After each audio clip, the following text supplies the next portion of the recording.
Portugal já escolheu. Um novo ciclo político começa agora. O que vem depois das eleições? Aceda à informação que não cabe numa manchete.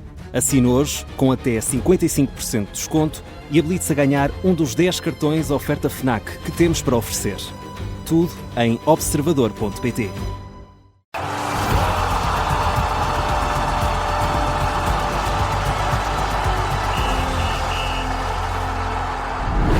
A força da técnica depois de uma primeira mão de play-off da Liga dos Campeões, de acesso aos oitavos de final, em que o Benfica recebeu em casa a equipa do Real Madrid. Não repetiu a dose de há 3 semanas, Gabriel, depois dessa vitória épica com um gol no final de Turbine, mas acabou por fazer até um bom jogo, sobretudo no início. Perdeu por 1-0, mas sai vivo desta primeira eliminatória. Sim, sai com uma diferença mínima para o jogo da segunda mão. Eu dou 3 fases aqui ao jogo. Uma primeira em que o Benfica entra bem na partida, surpreende de alguma forma a equipa do Real Madrid, que levou uns minutos, eu direi cerca de 10 minutos, a perceber. Real Madrid que controlou depois, fez um jogo pausado, fez um jogo de controle de posse de bola, onde a força da técnica dos seus jogadores veio, portanto, à flor da relva. Há um momento em que o Rafa é assistido e a partir dessa altura, portanto, para a parte final dos primeiros 45 minutos, temos uma segunda fase, que é a fase em que o Real Madrid deixou de ser uma equipa com um futebol pausado para passar a ser uma equipa com um futebol frenético. Isto é, a pôr à prova, portanto, aquilo que era o sistema defensivo do Benfica e, acima de tudo, Turbine, que respondeu de forma altamente positiva. Muito bem, Turbine, e, portanto, o guarda-redes à altura das circunstâncias para manter a sua baliza a 0, ao ponto de o Benfica ter necessidade do intervalo para ir, naturalmente, respirar e receber indicações e parar alguma, digamos, exaustão, inclusivamente da parte mental, que não estava a funcionar face, digamos, ao assédio e ao aperto, ao cerco do Real Madrid. A segunda parte começa dentro daquilo que é o mesmo... O registro do fim da primeira. Da parte, com um golo, que é, de facto, um monumento ao futebol, que é um golo de Vinícius Júnior. Portanto, é um monumento ao futebol. Portanto, eu costumo dizer, é disto como o povo gosta verdadeiramente, que é isto. É deste tipo de golos que todos os povos que gostam de futebol querem. E admiram e adoram. O povo brasileiro, em tempos de carnaval, estas celebrações e estas coisas acabam por ser naturais, e foi mesmo um grande gol de Vini Júnior. Mas eu eu queria perguntar, Gabriel, se é da opinião de que o festejo foi excessivo. E isso foi... Agora a questão é outra do festejo. Como disse, eu estou de acordo com o Mourinho. Quando se faz um gol daqueles, é um festejo global, né?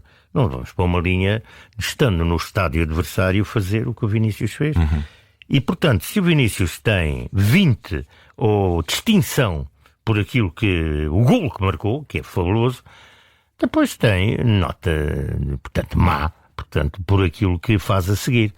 Porque é assim, marcar um golo daqueles fabuloso não lhe dá o direito de ultrapassar as regras daquilo que são, digamos, a ordem social ou sociodesportiva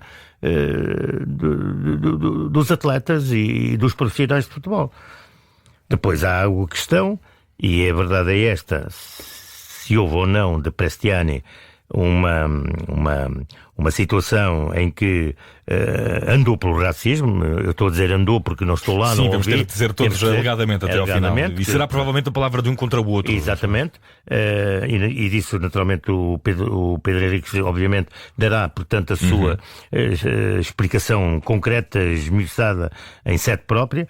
A verdade é que perdeu-se ali 10, 12 minutos, perdeu-se o jogo, e daí para a frente não houve jogo. Portanto, o Real Madrid controlou aquilo que se pode dizer a sua vantagem de 1-0 e o Benfica perdeu-se completamente, portanto, em tudo o que era, digamos, esclarecimento, estratégia, em que o próprio Mourinho também, na minha opinião, deixou-se levar pela impulsão. Ele disse ali na entrevista rápida o que disse ao árbitro, é aquilo que ele sentiu, é aquilo que se começa a sentir de alguma forma porque este árbitro até estava bem, estava correto na sua... E depois, quando as coisas passaram a um determinado ponto, também ele, portanto, se resguardou. Mas eu deixo isto da arbitragem para o Pedro Henriques, naturalmente, que, como se costuma dizer, sem papas na língua, vai pô-las todas cá fora. Falando do jogo, portanto, um Benfica que perde o meio campo e que não o recupera, portanto, perdeu completamente, e que a partir do momento em que isso aconteceu, o Real Madrid controlou, portanto, não quis. Se fosse um jogo que era preciso matar, o Real Madrid tinha ganho por mais. Esta é a minha sensação. Sim. E o Benfica não teve unidade. Fica também essa ideia de que a partir do golo e a partir do calor que o estádio foi tomando, que o Real Madrid também teve o discernimento de ir gerindo a situação. Sim, completamente.